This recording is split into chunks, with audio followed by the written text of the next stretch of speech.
जो पप्पू यादव इस बात का जिक्र हमेशा से करते आ रहे हैं कि चाहे कुछ भी हो जाए वो बीमा भारती के साथ नहीं जाएंगे। क्या वो पप्पू यादव बीमा भारती के साथ आ गए? जो पप्पू यादव ये कहा करते थे कि ये सीट रुपौली उपचुनाव का कांग्रेस के खाते में जाने चाहिए, वो पप्पू यादव बीमा भारती के साथ आ गए। और वो पप्पू यादव जो कह रहे थे कि माले को सीट नहीं मिला, ये गलत हुआ कि बीमा भारती को सीट मिल गया यहां से, वो पप्पू यादव क्या बीमा भारती के साथ आ गए हैं? और ऐसा मैं क्यों कह रहा हूं, इसके बारे में पूरी जानकारी आप तक पहुंचाऊंगा, पूरी जानकारी से आपको रूबरू कराऊंगा। लेकिन उससे पहले, मेरा नाम है रजत और आप देख रहे हैं जनता जंक्शन।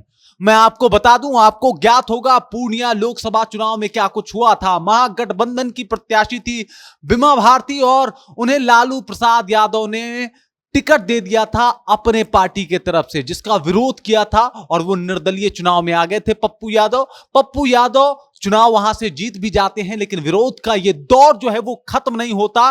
वो लगातार बीमा भारती के ऊपर विरोध की बातें जो है वो लगातार से करते आ रहे हैं। उन्होंने तेजस्वी को भी आड़े हाथ लिया, लालू प्रसाद के इस डिसीजन को भी गलत बता दिया जब रुपौली उपचुनाव के लिए लालू प्रसाद यादव ने बीमा भारती को टिकट दिया था। और वही पप्पू यादव की तस्वीर, एक बहुत खूबसूरत तस्वीर जो है वो बीमा भारती के साथ वायरल हो रही है, जिसमें बीमा भारती उनको बूके थमाते हुए, बूके देते हुए नजर आ रही है। मतलब यह स्पष्ट हो चुका है कि राजनीति में कोई चीड़ काल तक, यानी लंबे समय तक, ना तो दुश्मन होता है और ना ही दोस्त होता है। मतलब राजनीति के जितने भी रिश्ते होते हैं, रिलेशन होते हैं, वो बस कंडीशनल होते हैं और कंडीशन के हिसाब से ही देखे जाते हैं। तो अब हो सकता है कि पप्पू यादव जो है वो सपोर्ट कर दे बीमा भारती को, लेकिन इससे पहले शंकर सिंह के पत्नी का वो बयान तो आपको याद ही होगा। शंकर सिंह जो कि इस रुपौली उपचुनाव में चुनाव लड़ रहे हैं, और इसके साथ साथ उनकी पत्नी सुनीता देवी ने एक बयान दिया था जिसमें उन्होंने कहा था कि मुझे पप्पू यादव का सपोर्ट प्राप्त है, वो मुझे सपोर्ट कर रहे हैं। और इस बात का विरोध भी पप्पू यादव ने नहीं किया था, इस बात का खंडन भी नहीं किया था उन्होंने एक बार भी आके कि वो शंकर सिंह का सपोर्ट नहीं कर रहे हैं। और इसी बीच बीमा भारती पहुंच गई पप्पू यादव के पास।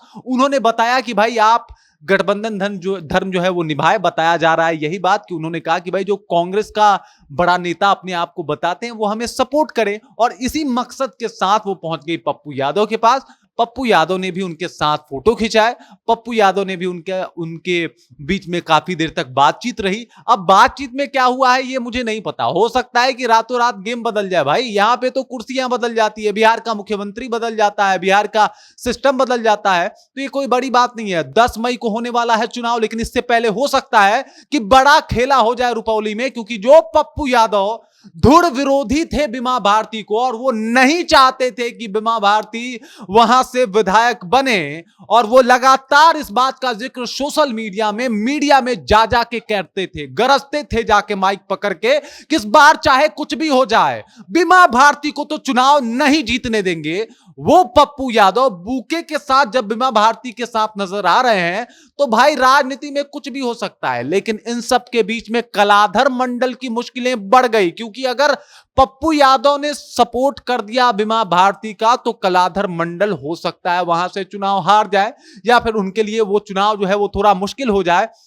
और इस वजह से कलाधर मंडल, जेडीयू और तमाम एनडीए के घटक दलों की मुश्किलें जो है वो बढ़ती नजर आ रही है, क्योंकि पप्पू यादव का प्रभाव पूर्णिया क्षेत्र में क्या है ये किसी से छुपा नहीं है। और इस बात का जिक्र उन्होंने कहा भी है कि मुझे किसी की कृपा की जरूरत नहीं होगी, या फिर मुझे किसी की कृपा दया की आवश्यकता नहीं होती है। आप पार्टी के साथ आते हैं, हम अकेले लड़ते हैं। और ये बात उन्होंने संसद भवन में कहा था, आपको ज्ञात होगा, याद होगा। और यही बात आप समझ भी जाइए कि पूर्णिया में जो उनका दबदबा है वो किसी से छुपा नहीं है। और अगर पप्पू यादव ने बीमा भारती का सपोर्ट किया तो कलाधर मंडल के लिए मुश्किलें बढ़ जाएगी, और उनके लिए चुनाव जो है वो जीतना आसान नहीं होगा। वहीं अगर बात शंकर सिंह की करें तो शंकर सिंह तो वैसे ही निर्दलीय चुनाव लड़ रहे हैं, और अगर पप्पू यादव को उनको साथ नहीं मिला तो उनकी भी मुश्किलें जो है वो बहुत हद तक बढ़ जाएगी।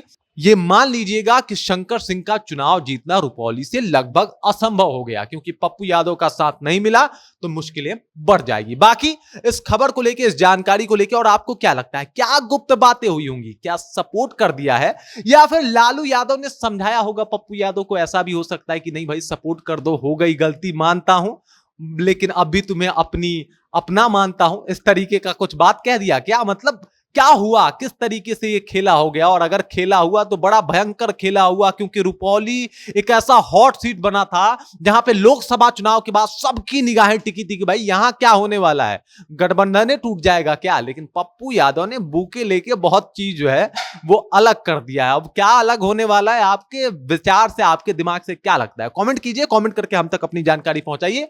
बाकी आप देख रहे हैं जनता जंक्शन और मेरा नाम रजत है।